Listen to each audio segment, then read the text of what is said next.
नमस्ते। मेरा नाम आस्था है और मैं दिल्ली, हिंदुस्तान से हूँ। मेरी आंखें नीली और बाल गहरे काले हैं और मैं 5 फीट 5 इंच लंबी हूँ। 19 साल की उम्र में मैं पढ़ाई के लिए लंदन में रहती हूँ। यहाँ मैं अपने बड़े भाई आर्यन और उसके बचपन के दोस्त विजय के साथ 3 कमरों के एक फ्लैट में रहती हूँ। आर्यन पिछले 4 साल से लंदन में है और विजय भी 4 साल से उसी के साथ उसी फ्लैट में रह रहा है। मैं 1 साल पहले यहाँ आई हूँ और मेरे घर वालों ने मुझे यहाँ आने की इजाजत ही इस शर्त पर दी थी कि मैं अपने भाई के साथ रहूंगी।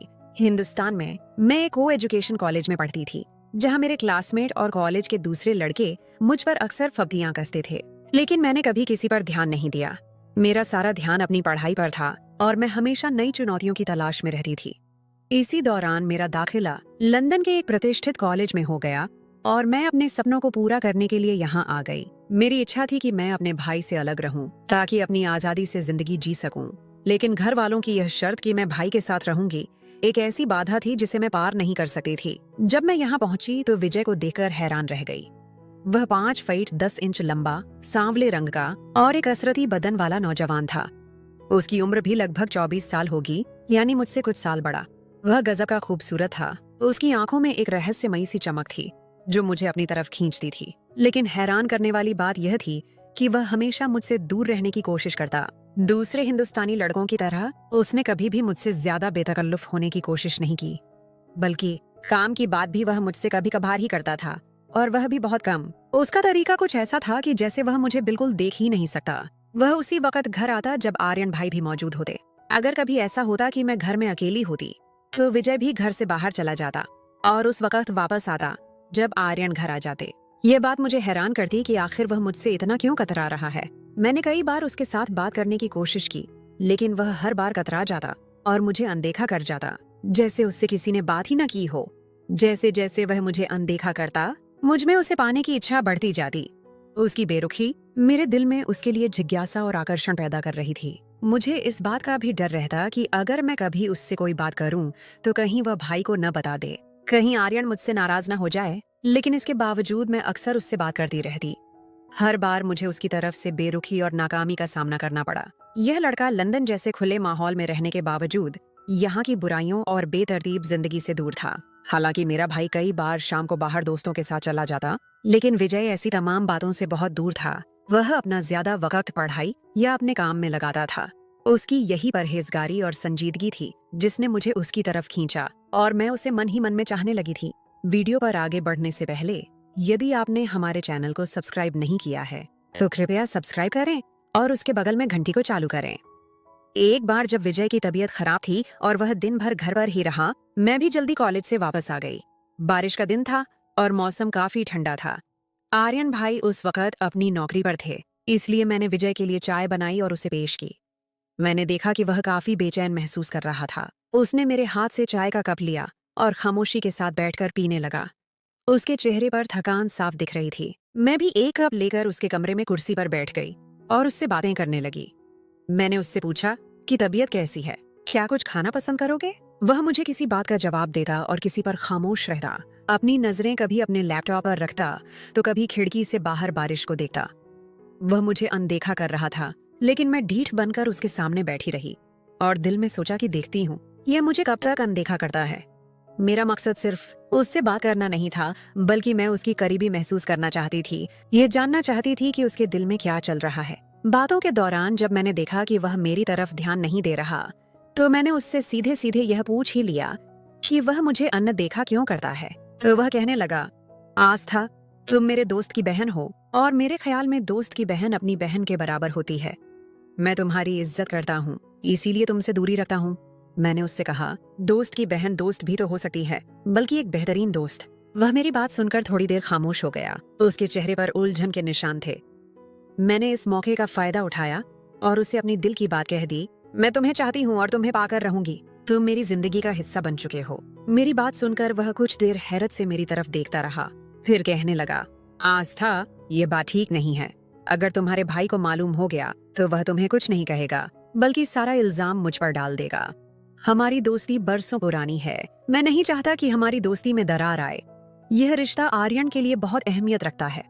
मैंने उसको कहा, तुम इसकी फिक्र न करो, ये बात मुझ पर छोड़ दो, मैं सब संभाल लूंगी। उस दिन मुझे काफी हद तक कामयाबी मिली। मुझे लगा कि उसके अंदर भी दिल है और मैं उसके दिल तक पहुंच सकती हूँ। उसकी हिचकिचाहट और फिक्रमंदी ने मुझे यह यकीन दिलाया कि वह भी मुझे कुछ न कुछ महसूस करता है। अब मुझे उसके दिल से डर दूर करना था और उसे यह यकीन दिलाना था कि इस रिश्ते में कोई खतरा नहीं है। खैर, इसी तरह वक्त गुजरता गया और अगले 2 हफ्तों तक मुझे कोई खास कामयाबी नहीं मिली। विजय का बर्ताव अभी भी एहतियाती था, हालांकि वह पहले से थोड़ा कम अनदेखा करने लगा था। इसी दौरान मेरे भाई आर्यन को रात के वक्त एक नई नौकरी मिल गई, जहां पहले वाली नौकरी से दुगुना ज्यादा वेतन था। वह इस प्रस्ताव पर बहुत खुश था। मैंने भाई से बात की कि वह यह नौकरी न करे क्योंकि मैं रात के वक्त घर में अकेली रहूंगी और मुझे अकेलेपन से डर लगता है। तो वह कहने लगा, अकेली क्यों? विजय भी तो घर में ही होता है। विजय भी उस वक्त हमारे पास ही मौजूद था, अपने लैपटॉप पर काम कर रहा था। मैंने उस वक्त उसकी मौजूदगी का फायदा उठाते हुए कहा, विजय तो ऐसे होता है जैसे घर में कोई है ही नहीं। आप होते हैं तो मुझे अकेलेपन का एहसास नहीं होता।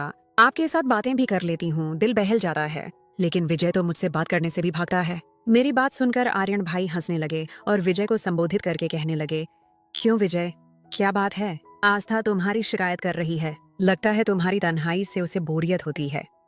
तो विजय ने एक बार नजर उठाकर पहले आर्यन और फिर मेरी तरफ देखा। उसके चेहरे पर हल्की सी मुस्कुराहट आई और फिर उसने फौरन अपनी निगाहें दोबारा अपने लैपटॉप पर टिका लीं। मैंने मौका हाथ से न जाने दिया और आगे कहा, ये तो ऐसे मुझसे भागते हैं जैसे मैं इन्हें खा जाऊंगी। 6 महीने विजय ने मुझसे कभी सीधे बात नहीं की और अब कहते हैं कि मुझे अकेलेपन का एहसास नहीं होगा। मैंने और ज्यादा नाटकीय अंदाज में कहा, आर्यन भाई, जब कभी आप घर पर ना हो और विजय घर आ जाए और घर में आपको न पाकर यह तो बाहर निकल जाते हैं।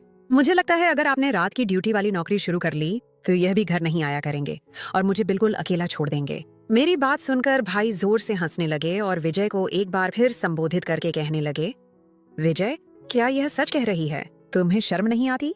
तो उसने एक बार फिर अपना सिर उठाकर मुझे देखा। उसकी आंखों में हल्की सी चमक थी और कुछ कहने ही वाला था कि आर्यन भाई बीच में बोल पड़े और कहने लगे, विजय, मुझे तुम पर और आस्था, तुम दोनों पर भरोसा है। मेरा ख्याल है कि मेरी गैर मौजूदगी में आइंदा आस्था को अकेलेपन का एहसास नहीं होगा। विजय, तुम आस्था का ख्याल रखोगे? आर्यन भाई की बात सुनकर विजय बोला। आर्यन दरअसल उसने अपनी बात शुरू ही की थी कि आर्यन भाई फिर बोल पड़े, बस अब यह विषय बंद करो और आस्था, जा चाय बनाकर ला। सब मिलकर चाय पीते हैं और यह बात यहीं खत्म। मैं उठकर किचन में चली गई। वापस आई तो कमरे का माहौल पूरी तरह बदल गया था और दोनों कह-कहे लगाकर हंस रहे थे। ऐसा लग रहा था जैसे कोई पुरानी मजाक चल रहा हो। मैं चाय की ट्रे लेकर कमरे में दाखिल हुई और हम लोग चाय पीते रहे। इस दौरान मैंने देखा कि विजय बात करते करते चोरी चोरी मुझे देखता है और फिर मुझसे नजरें मिलते ही निगाह दूसरी तरफ कर लेता है, जिस पर मुझे खुशी महसूस हुई कि आखिरकार मुझे कामयाबी मिल रही है। मेरे ख्याल में ये पहली बार था कि विजय मेरी तरफ नजर उठाकर देख रहा था। उसकी आंखों में एक नई सी शरारत थी। पहले तो मुझसे बात भी करता तो अपनी नजर नीचे रखता था या इधर उधर देखता रहता था। यह एक छोटी सी लेकिन अहम कामयाबी थी। अगले दिन भाई ने विजय से कहा, विजय, कल से तुम अपनी नौकरी पर जाते हुए आस्था को उसके कॉलेज छोड़ दिया करना और वापसी ये खुद लोकल ट्रांसपोर्ट पर आ जाया करेगी। मैं रात को ड्यूटी पर रहूंगा। तुम इसका ख्याल रखना, मुझे कोई शिकायत न मिले और आस्था, तुम भी विजय को ज्यादा तंग न करना, वरना तुम्हारी भी खैर नहीं। ये सुनकर मुझे दिली सुकून मिला। अगले रोज सुबह नाश्ते के बाद जब विजय नौकरी पर जाने लगा तो मैं जल्दी से उसकी गाड़ी का सामने वाला दरवाजा खोलकर बैठ गई। उसके चेहरे पर हैरानी के मिले जुले भाव थे।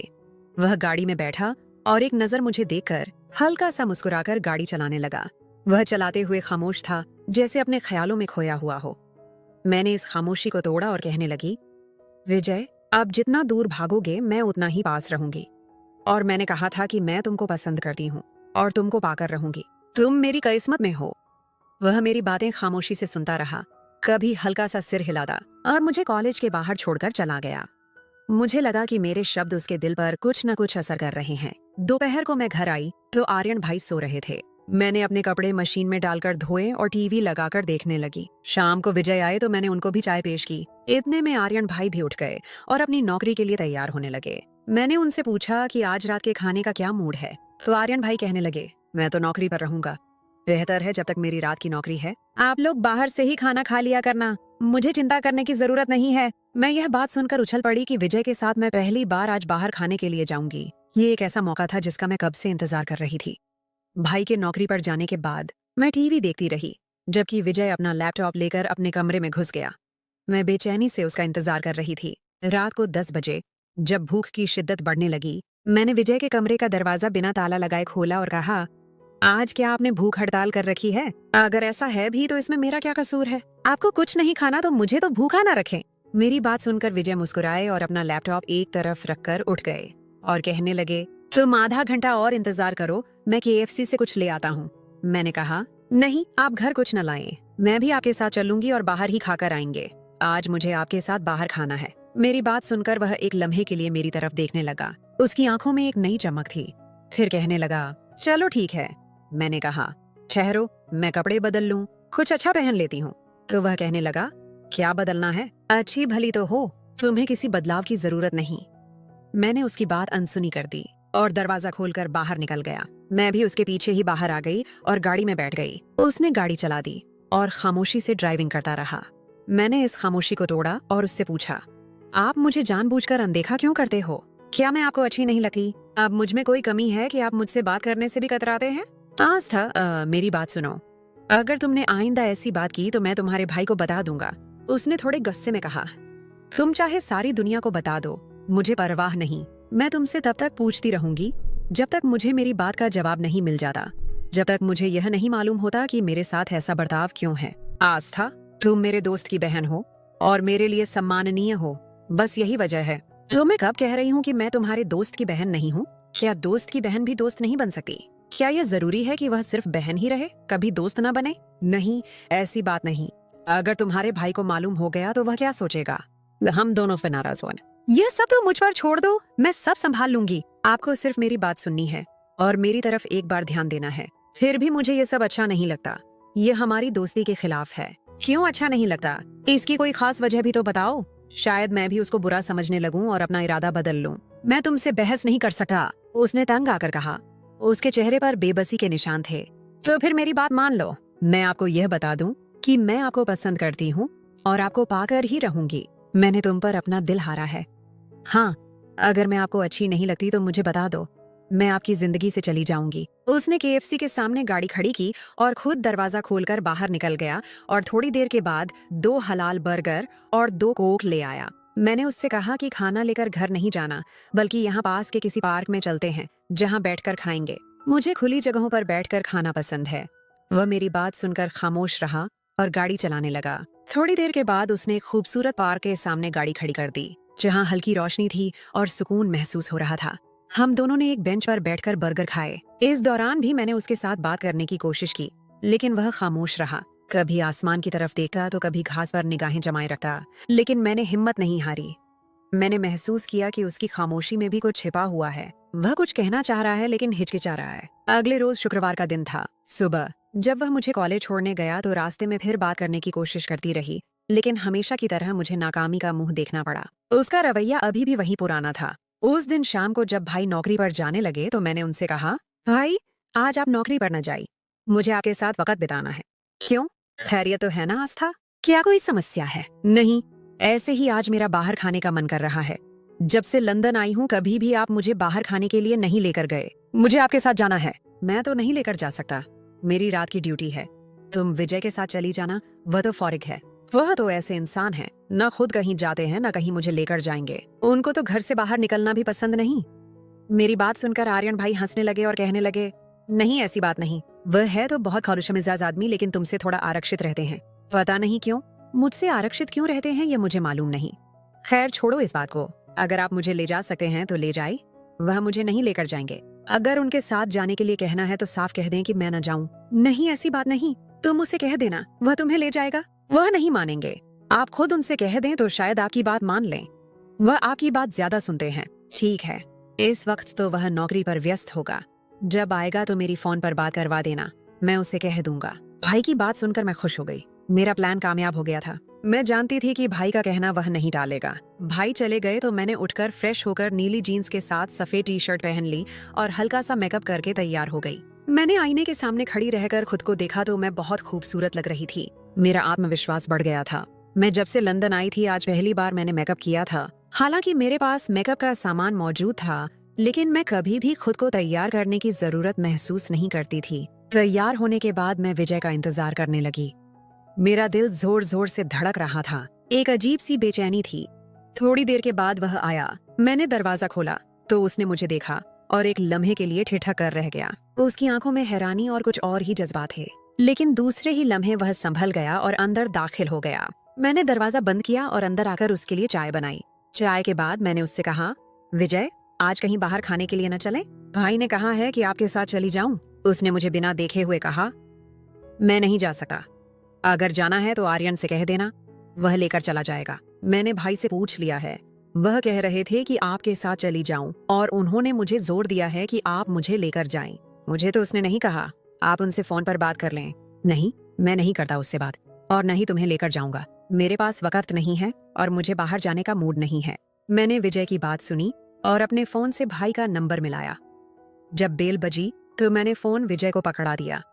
यह लो, भाई से बात कर लो, वह आपसे बात करना चाह रहे हैं। नहीं, मैं नहीं करता, उसने फोन मेरी तरफ बढ़ाते हुए कहा। उसके चेहरे पर सख्ती थी।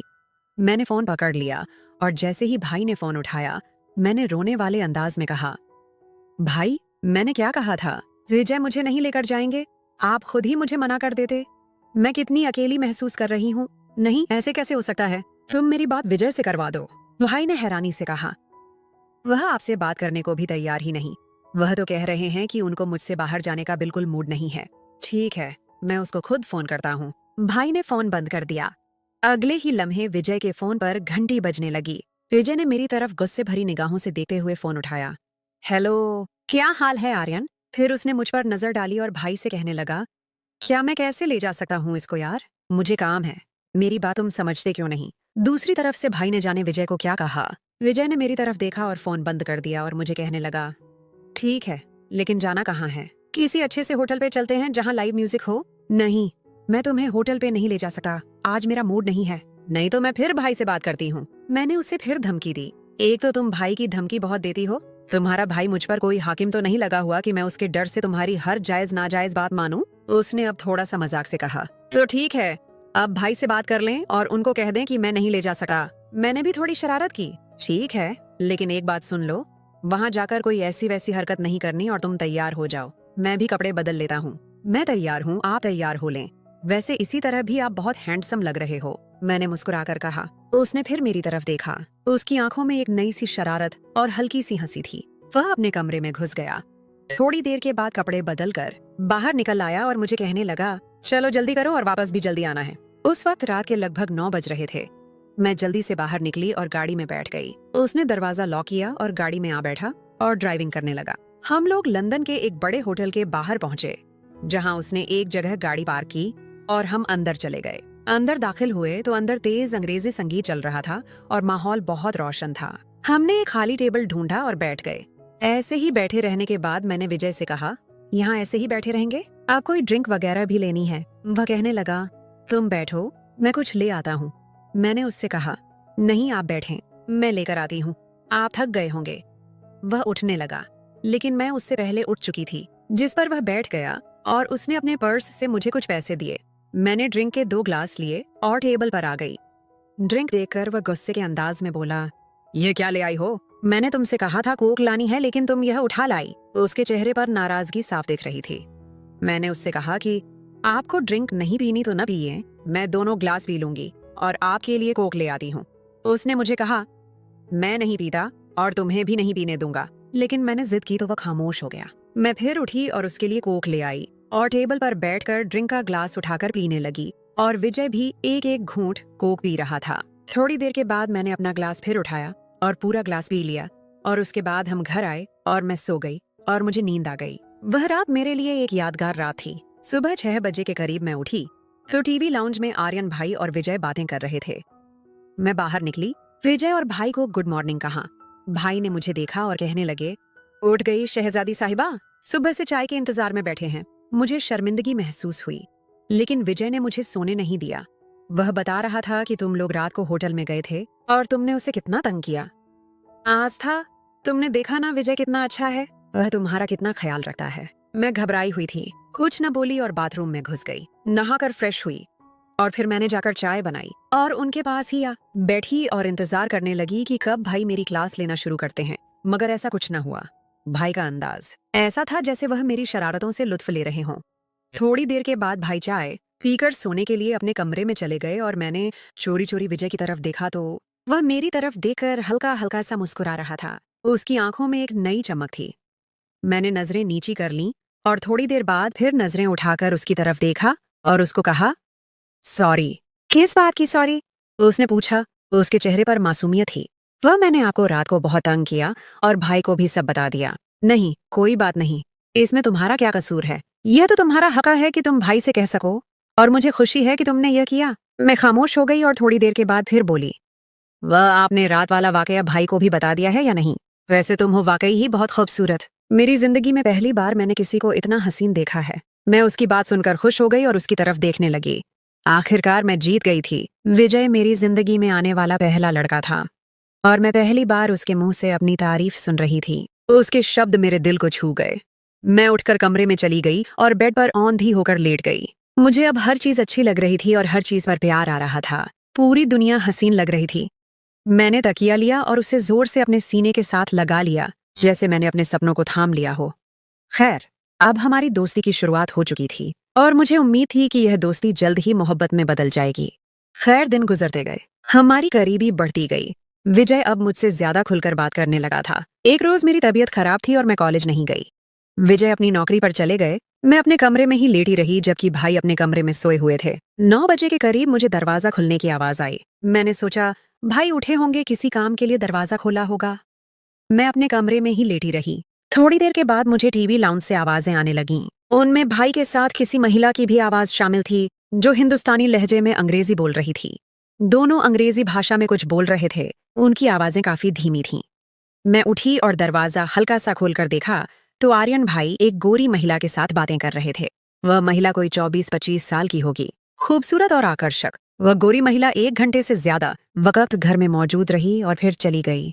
भाई फिर अपने कमरे में जाकर सो गए। खाने के वक्त भाई उठे तो मैंने उनको महसूस नहीं होने दिया कि मैंने उनको किसी महिला के साथ देखा है। मैंने बहुत एहतियात से यह बात छिपाई। खाने के बाद भाई भी अपनी रात की ड्यूटी पर चले गए। थोड़ी देर के बाद विजय आए और हम लोग बाहर खाने के लिए गए। उस दिन मौसम अच्छा था और हमने एक पिज्जा रेस्टोरेंट जाने का फैसला किया। वहां पहुंचकर हमने खाना ऑर्डर किया और इस दौरान मैंने सभी घटनाओं से उनको अवगत कराया। अपने भाई और उस महिला की मौजूदगी के बारे में बताया तो उसने बताया कि वह लड़की सीता है और उसके भाई के साथ काफी अरसे से दोस्ती है। आस्था, तुम्हारे आने से पहले वह अक्सर घर आती थी, लेकिन तुम्हारे आने के बाद आर्यन ने उसे घर आने से मना कर दिया था ताकि तुम्हें कोई परेशानी ना हो। वह तुम्हारी इज्जत करता है। आज आर्यन को मालूम नहीं था कि तुम कॉलेज नहीं गई, इसीलिए उसे बुला लिया। ये सुनकर मुझे आर्यन भाई पर थोड़ा गुस्सा आया, लेकिन विजय ने मुझे समझाया कि वह ऐसा क्यों कर रहा था। एक दिन जब हम लोग बाहर खाने से वापस आए, मैंने चाय बनाई और साथ में बिस्कुट ले आई। चाय पीते हुए मैंने एक बिस्कुट उठाया और विजय के मुंह में डाल दिया। वह मेरी तरफ देखने लगा। उसके चेहरे पर हैरानी के साथ एक दिलकश मुस्कुराहट थी। खैर, उसने कहा कुछ नहीं और बिस्कुट खा लिया। अब मैं उम्मीद कर रही थी कि वह भी मुझे बिस्कुट खिलाएगा, लेकिन ऐसा कुछ न हुआ। वह सिर्फ मुस्कुराकर मेरी तरफ देखता रहा। खैर, चाय के बाद मैंने बर्तन उठाए और उसके बाद आकर सोफे पर बैठ गई और मैं उसे देख रही थी। वह भी मेरी तरफ देखने लगा। हमारी नजरें मिलीं और उसकी आंखों में मुझे अपने लिए मोहब्बत दिखाई दी। उसके बाद वह उठकर अपने कमरे में चला गया। शायद उसे और बात करने में हिचकिचाहट महसूस हो रही थी। मैं भी उठी और अपने कमरे में चली गई, लेकिन उस रात मुझे नींद नहीं आई। मेरे दिल दिमाग में विजय के साथ गुजरा हुआ हर लम्हा ताजा था और मैं ये सोच रही थी कि हमारे रिश्ते का अगला मोड़ क्या होगा। क्या हम कभी एक हो पाएंगे?